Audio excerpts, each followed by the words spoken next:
Good afternoon বন্ধুগণ, কেমন আছো সবাই? আশা করি খুব ভালো আছো। আর এই ভালো থাকা নিয়ে শুরু করছি আজকে নতুন ব্লগে। আমরা যেতে চলেছি কোথায় গেস করো সবাই, নিশ্চয়ই বুঝতেই পারছো।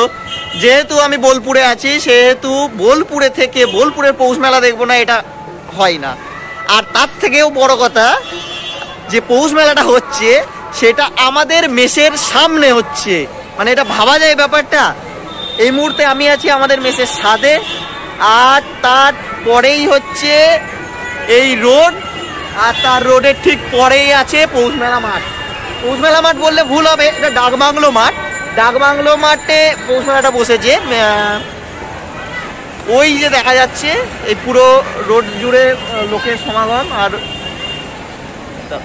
এই যে মেন গেট, পৌষ মেলার মেন গেট, আর এটা আমাদের মেস। সত্যি যাই হোক, আজকের ভিডিওতে সম্পূর্ণ পৌষ মেলা থাকছে তোমাদের জন্য। তো চলো, তো এই মুহূর্তে চলে এসেছি আমরা মেলা প্রাঙ্গণের ভেতরে। আর এটা আছি আমরা ডাকবাংলো মাঠে এই মুহূর্তে, নাকি জুবেল? আর আমার সাথে আছে আজকে আমার জিগরি দোস্ত, আমার জুবেল চাচা। জুবেল একবার হাই করে দাও। হাই। যাই হোক, দুজন মিলেই আজকে বেরিয়ে পড়েছি। উদ্দেশ্যটা যদিও ভিডিও করা, সবাইকে মেলাটা দেখানো। আর আমরা কাল মেলা দেখে নিয়েছি একবার একসাথে সবাই মিলে বন্ধুরা। আজকে বেরিয়েছি, এই মুহূর্তে আছি ডাকবাংলো মাঠে। প্রথমে আমরা ডাকবাংলো মাঠের যে অঞ্চলটার মধ্যে মেলার কটা মেটাল বসেছে সেটা আগে দেখব। তারপর যাব আমরা স্টেডিয়াম মাঠে, কারণ মেলাটা একটা জায়গায় হচ্ছে না, মেলাটা হচ্ছে প্রায় দুটো মাঠ, না দুটো মাঠ, ডাকবাংলো মাঠ আর স্টেডিয়াম মাঠ, দুটো মাঠ জুড়ে একসাথে হচ্ছে। তো প্রথমে আমরা ডাকবাংলো মাঠের গোটা মেলাটাকে দেখাবো, তারপরে যাব স্টেডিয়াম মাঠে। তো চলো।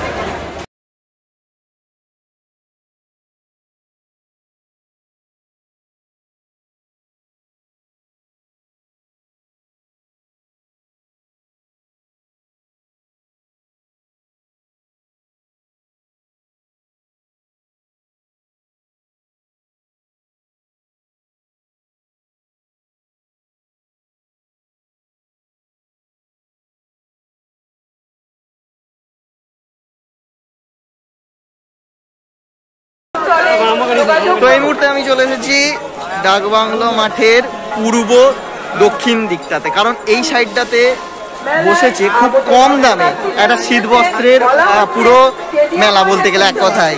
এখানে শুধুমাত্র এই এরিয়াটাতে আপনারা পেয়ে যাবেন সমস্ত রকমের শীতের জামা থেকে শুরু করে, সোয়েটার থেকে শুরু করে যত রকমের শীতের পোশাক হয় সব কিছুই আপনারা এখানে পেয়ে যাবেন। আর খুবই কম দাম, সত্যি কথা বললে। যেহেতু এনারা হোলসেলে বিক্রি করছেন, খুবই কম দামে আপনারা পেয়ে যাবেন। তো বোলপুর মেলায় এলে অবশ্যই এই সাইডটাতে আসবেন। এটা ডাকবাংলো মাঠে, হ্যাঁ, ডাকবাংলো মাঠের পূর্ব দক্ষিণ সাইডটাতে বসেছে। তো মেন গেটে ঢুকলেই আপনারা বাঁ দিকে যদি যান, এই মেলায় দেখতে পাবেন গোটাটা জুড়েই শুধুমাত্র আপনারা দেখতে পাচ্ছেন যে গোটাটাতেই শুধু আছে শীত বস্ত্র, শীতের যত রকমের ড্রেস হয়, চাদর থেকে শুরু করে সমস্ত রকমের কিছু। তো এখান থেকে আমরা এবার যাব এর কোন দিকে যাব? উত্তর দিকে। উত্তর সাইডে কি কি আছে দেখবো আমরা।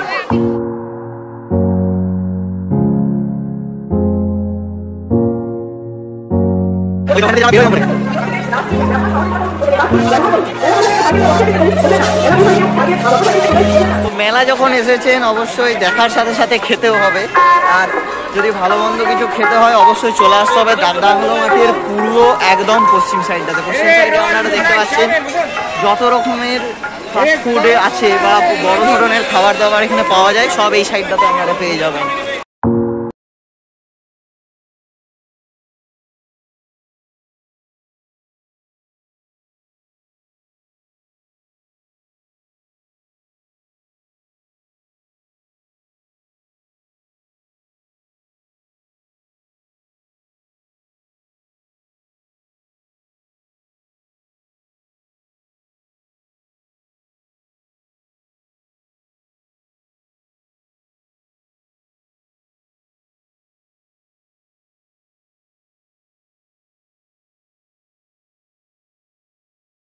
আর এবার আমরা চলে এসেছি ডাকবাংলো মাঠেতেই। ডাকবাংলো মাঠের যে সাইডগুলোতে নাগরদোল্লা, তারপর ব্রেক ড্যান্সার বা যেগুলো হয় সেগুলো সব ধরনের জিনিসগুলো আমরা ডাকবাংলো মাঠের ঠিক এই সাইডটা দেখতে পাবো। তো নাগরদোল্লা, ডিস্কো আর ব্রেক ড্যান্সারের ঠিক অপোজিটেই আপনারা দেখতে পাবেন সমস্ত খাবারের দোকান, যত রকমের ভেলপুরি, ফুচকা বা মৌসুমি রেস্টুরেন্ট কি পাওয়া যাচ্ছে, ভেজ মোগলাই, মশলা মোগলাই, এই ধরনের সমস্ত পানিপুরি, এইসব এই ধরনের খাবারগুলো আপনারা ঠিক এর অপোজিটেই পেয়ে যাবেন। এটা ডাকবাংলো মাঠের একদম উত্তর সাইডে আসছে। আর ডাকবাংলো মাঠের মিডিলের কথা যদি বলি, ডাকবাংলো মাঠের মিডিলে রয়েছে সমস্ত রকমের স্টেশনারির জিনিস। যদি আপনারা ওই ধরনের কোনো জিনিস কিনতে চান বা হরেক মালের দোকান যেতে চান, সেক্ষেত্রে আপনাকে ডাকবাংলো মাঠের ঠিক মিডিলে যেতে হবে, সেখানেই আপনারা এই ধরনের জিনিসগুলো পেয়ে যাবেন। আর ডাকবাংলো মাঠটা আমাদের মোটামুটি কাভার, এইসবই নিয়েই ডাকবাংলো মাঠটা। এবার ডাকবাংলো মাঠ থেকে আমরা চলে যাব স্টেডিয়াম মাঠে, ঠিক আছে। ডাকবাংলো মাঠ থেকে বেরিয়ে এসেছি। ডাকবাংলো মাঠের থেকে বেরিয়ে এসে যে গলিটা মাঝখানে আপনারা পাবেন, সেই গলিটার ধারে ধারেও আপনারা যত রকমের চাট বলুন বা ফুচকার দোকান বলুন, সমস্ত এখানে পেয়ে যাবেন।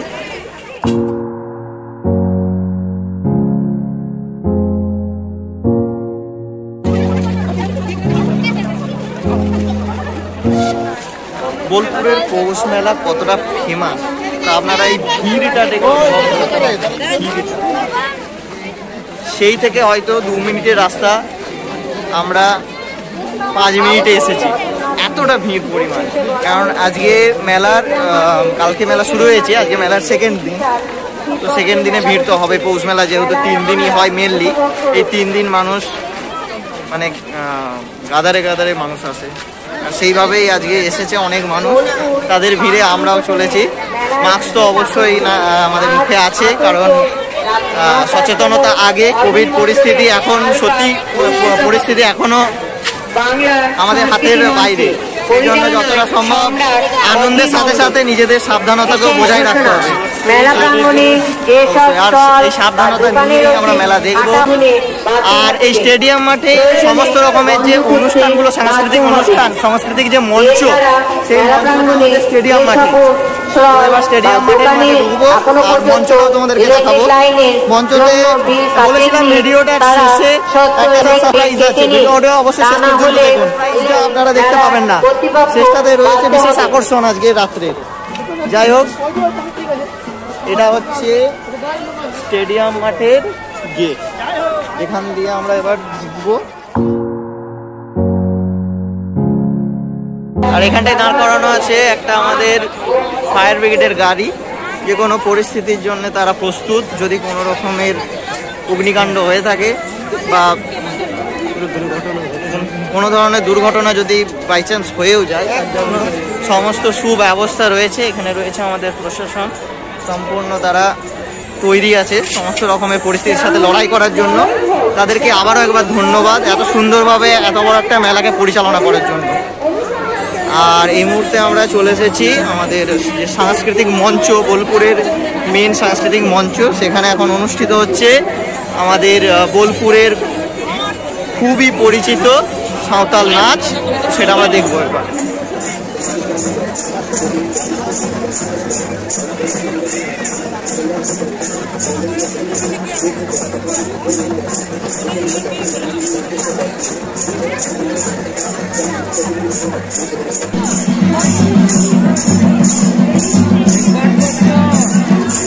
এই মুহূর্তে আছি আমি সাংস্কৃতিক মঞ্চের পুরো সামনে। মানুষ কতটা শিল্পপ্রেমী, কতটা সংস্কৃতি প্রেমী, আপনারা এই মঞ্চের সামনে বসে থাকা মানুষগুলোকে দেখলে বুঝতে পারবেন। আর মঞ্চে একটু আগে অনুষ্ঠিত হচ্ছিল বোলপুরে খুবই পরিচিত সাঁওতাল তো মঞ্চের সামনে থেকে চলে আসার পর বাজাও বাজাও।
সকলে ছোটদের বড়দের সকলে করিবে বিশ্ব ফকিরে করিবে বিশ্ব ফকিরে ছোটদের বড়দের সকলে ছোটদের বড়দের সকলে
তো আজকের ভিডিওটা এখান পর্যন্তই। যদি পুরো পৌষ মেলাটা দেখাতে পেরেছি বা মোটামুটি একটু হলেও কভার করতে পেরেছি, একটুও ভালো লেগেছে, তো ভিডিওটা লাইক করে দেবেন, শেয়ার, কমেন্ট আর চ্যানেলটা সাবস্ক্রাইব করে নিন এরকমই আরও নতুন নতুন ভিডিও পাওয়ার জন্য। চলুন।